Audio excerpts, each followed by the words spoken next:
अस्सलाम वालेकुम गाइस। अभी की वीडियो में देखेंगे डेली अपडेट। तो अभी जो सिचुएशन आपको नज़र आ रही है वो सेम जो मैंने एग्जैक्टली बताई थी कि जो फंडामेंटल साइड है उन पे कुछ ना कुछ पॉजिटिविटी मुझको मिल रही है और उसका कुछ ना कुछ इम्पैक्ट मार्केट में आएगा। और वो इम्पैक्ट आपको अभी आता हुआ नज़र आया। बिटकॉइन ऑलमोस्ट 9000 से 9300 तक दोबारा पहुंच चुके हैं और ये 9370 तक गया था, क्योंकि 9300 से 9500 के दरमियान ये जो एरिया है, जो मैंने ये ब्लू लाइन ये ड्रा की है, ये एरिया काफ़ी स्ट्रॉन्ग रेजिस्टेंस है यहाँ पे। इसको अगर ब्रेक करता है देन हम हायर होप कर सकते हैं कि ये अगेन 10,000 के करीब करीब जा सकता है। तो 9500 को ब्रेक करना यहाँ पे इम्पोर्टेंट है। जैसे ही वो ब्रेक होता है होपफुली ये 10,000 की तरफ मूव करेगा। लेकिन अगर हम यहाँ से फेल हो जाते हैं एंड ये रिवर्स होता है देन अगेन हम में भी दोबारा से रीटेस्ट करें 9000 की सपोर्ट को। तो देखते हैं कि किस डायरेक्शन में ब्रेकआउट होता है। जिस डायरेक्शन में भी ब्रेकआउट हो उस डायरेक्शन में उसी के मुताबिक आप अपना डिसीजन जो है वो ले सकते हो। नेक्स्ट कुछ कॉइन्स जो आपने कहे हुए थे उनको भी देखते हैं। इसमें सबसे पहले जो मार्केट लीडर्स हैं उनमें से कार्डानो का काफ़ी लोगों ने कहा था कि इसको ज़रूर मेंशन करें। तो कार्डानो मैंने जिस तरह पहले भी बताया था वीडियो में कि ये मुझे लगता है कि 3000 से 3100 के दरमियान एक मरतबा रीटेस्ट कर सकता है। ऑल दो कि ये 3250 तक आया था, लेकिन स्टिल ये अराउंड 3400 मौजूद है। एंड यहाँ से अगर बिटकॉइन आर मूव करता है देन ये आर मूव करेगा। लेकिन जो सिचुएशन नज़र आ रही है टेक्निकल साइड्स पे देखें तो ये इसको 3100 तक या 3000 तक इस पोजीशन तक रीटेस्ट करना चाहिए। उसके बाद ऐसे हायर मूव करना चाहिए। यहाँ पे अगर आप बात करें किसी पैटर्न की तो यहाँ पे एक कप एंड हैंडल भी आपको बनता हुआ मिल रहा है और ये ऑलमोस्ट वहाँ पे रीटेस्ट करता है कप एंड हैंडल, जहाँ पे कप का जो मिड होता है वहाँ तक ये ऑलमोस्ट आता है। तो वो भी ऑलमोस्ट आप कैलकुलेशन कर सकते हो कि यही पोजीशन बनती है 3000 से 3100 से तक। तो पैटर्न्स तो ये बताते हैं कि ये इतना होना चाहिए। लेकिन अगर बिटकॉइन को क्या पता है कि वो क्या नेक्स्ट डायरेक्शन लेगा और फंडामेंटल साइड पे क्या कोई नई चीज़ आ रही है, इसका वक्त से पहले तो अंदाज़ा नहीं लगाया जा सकता। लेकिन अगर वो यहाँ से हायर मूव करना स्टार्ट करता है तो आई होप के बाकी आल्ट कोइंस भी उसके साथ मूव करना स्टार्ट करेंगे।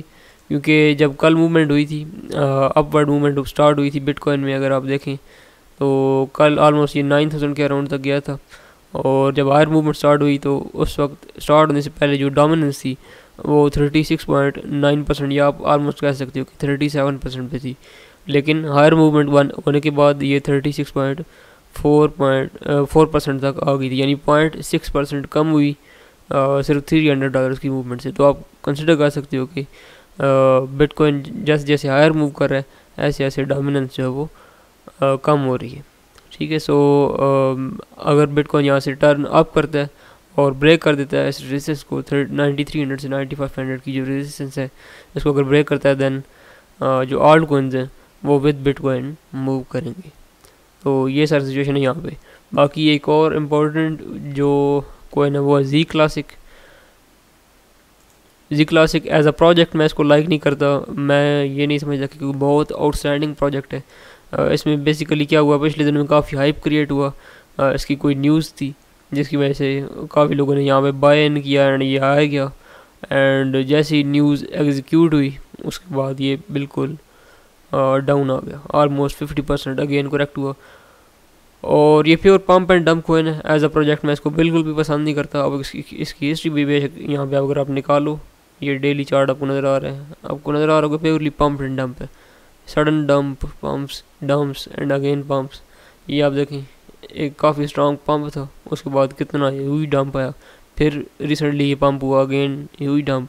तो ये रियली जिस तरह मैं ट्रॉन को समझता हूँ सेम उसी तरह की चीज़ ये भी है। ट्रॉन कुछ बेहतर ऐसे, लेकिन प्रोजेक्ट की बेस पे बात करें तो ये मेरे ख्याल में कोई ज़्यादा अच्छा कोई नहीं है, ना ही मैं इसका लॉन्ग टर्म में कोई बहुत अच्छा फ्यूचर देखता हूँ। जितने भी पंप एंड डंप्स आए हैं मोस्टली इनमें से किसी आउटफो की वजह से, किसी एयर ड्रॉप की वजह से, इस तरह की चीज़ों की वजह से इसमें पंप्स एंड डंप्स आए और लोगों ने उससे बेनिफिट हासिल किया। लेकिन फॉर लॉन्ग टर्म मुझे नहीं लगता कि किसी को भी ये कोई बहुत ज़्यादा बेनिफिट दे सकता है। तो मैं कभी भी इसको रिकमेंड नहीं करूँगा कि आप इसको बाय करें, फॉर लॉन्ग टर्म इसको होल्ड करें।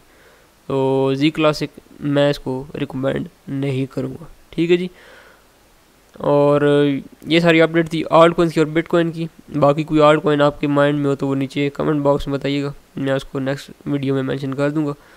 और इसके अलावा बात करते हैं न्यूज़ की। तो सबसे पहले Facebook forming a new blockchain group headed by a coin base board member, यानी फेसबुक जो है वो एक न्यू ब्लॉकचेन ग्रुप ये क्रिएट कर रहे हैं जिसको लीड कर रहे हैं कोइन बेस के एक बोर्ड मेंबर।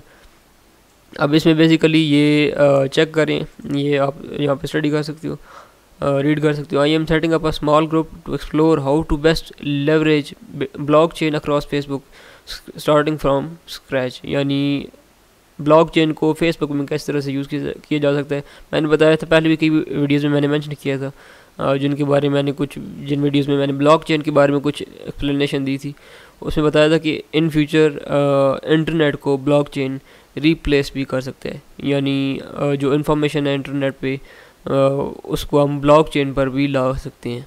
तो यहाँ पे ये लोग यही चीज़ टेस्ट कर रहे हैं, इसी पे रिसर्च कर रहे हैं, ये जो ग्रुप ये बना रहे हैं फेसबुक पे कि फेसबुक को ब्लॉकचेन पे कैसे लाया जा सकता है और किस तरह से उसको हैंडल किया जा सकता है। यानी आप डिसेंट्रलाइज्ड वेबसाइट किस तरह से बना सकते हैं जहाँ पे information in a decentralized consumers को जो लोग रिसर्चर्स हैं उनको प्रोवाइड की जा सके, ठीक है। तो वो चीज़ यहाँ पे फेसबुक पे लाई जा रही है।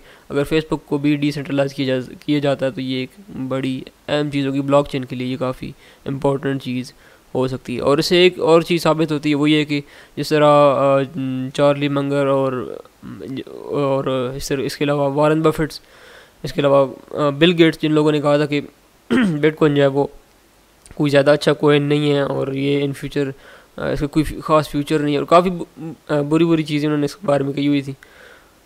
ये चीज़ साबित करती है कि इस चीज़ में कुछ ना कुछ स्ट्रेंथ है। अगर इतनी बड़ी वेबसाइट्स इसमें जो है वो उस पर रिसर्च कर रही है कि इसको कैसे बेहतर यूज़ किया जा सकता है फेसबुक में, तो डेफिनेटली कुछ ना कुछ स्ट्रेंथ तो इस टेक्नोलॉजी में ज़रूर मौजूद है। और आई बिलीव के बैंकिंग सिस्टम को, मैंने पहले भी कितनी बार इसको एक्सप्लेन किया कि बैंकिंग सिस्टम को किस तरह से ख़त्म कर सकती है और कैसे हमारे फाइनेंशियल सेक्टर को ये रेवोल्यूशनराइज कर सकती है। तो इन शॉर्ट फेसबुक जो है वो ये ग्रुप फॉर्म कर रही है और होपफुली इससे भी कोई ना कोई पॉजिटिव आउटकम हमें मिलेगी। नेक्स्ट जो प्राइसेस डाउन आई थी बिटकॉइन की 20,000 से 6200 तक, उसकी कुछ एक्सप्लेनेशन दी गई है और उसको एसोसिएट किया गया है CME फ्यूचर्स के साथ इस आर्टिकल में, और बताया गया कि CME फ्यूचर्स इसकी एक मेन रीज़न हो सकते हैं, और हो सकते हैं, बिल्कुल हो सकते हैं, क्योंकि जब ये क्रैश स्टार्ट हुआ था एग्जैक्टली उस टाइम पे ही CME के फ्यूचर्स भी मार्केट में आए थे, ठीक है। और उसके बाद जो है वो बिटकॉइन डाउनवर्ड मूव करना शुरू हुआ, फिर CBOE आई, मज़ीद बिटकॉइन ने डाउनवर्ड मूव किया। तो ये जो कॉन्ट्रैक्ट्स हैं ये एक काफ़ी बड़ी वजह इजीली हो सकते हैं। क्यों? क्योंकि यहाँ पे सारे बड़े इन्वेस्टर्स हैं, वेल्स हैं, और फॉर एग्जांपल अगर उन्होंने यकीनन बिटकॉइन को उन्होंने शॉर्ट ही किया होगा तभी प्राइस डाउन आई है। अगर उन्होंने शॉर्ट किया तो वो किसी भी तरह से नेगेटिविटी फैला के, ऐसी न्यूज़ फैला के, ठीक है, और इसके अलावा खुद से सेलिंग करके, ठीक है, और किसी न किसी तरह से बिटकॉइन की प्राइस को कंप्रेस उन्होंने ज़रूर करने की कोशिश की होगी अगर उन्होंने बिटकॉइन को शॉर्ट किया, और यकीनन उन्होंने शॉर्ट ही किया होगा, क्योंकि इतनी बड़ी प्राइस कंप्रेशन अगर आई है तो इसके पीछे मैनिपुलेशन भी ज़रूर हो सकती है। तो और मैनिपुलेशन हमें यहाँ पे मार्केट में इन जो 2-3 मंथ्स गुजरे हैं इनमें जो बिटकॉइन की प्राइस है उसमें हमें मैनिपुलेशन देखने को मिली भी है, ऑल्ट कॉइन्स में भी और बिटकॉइन में भी।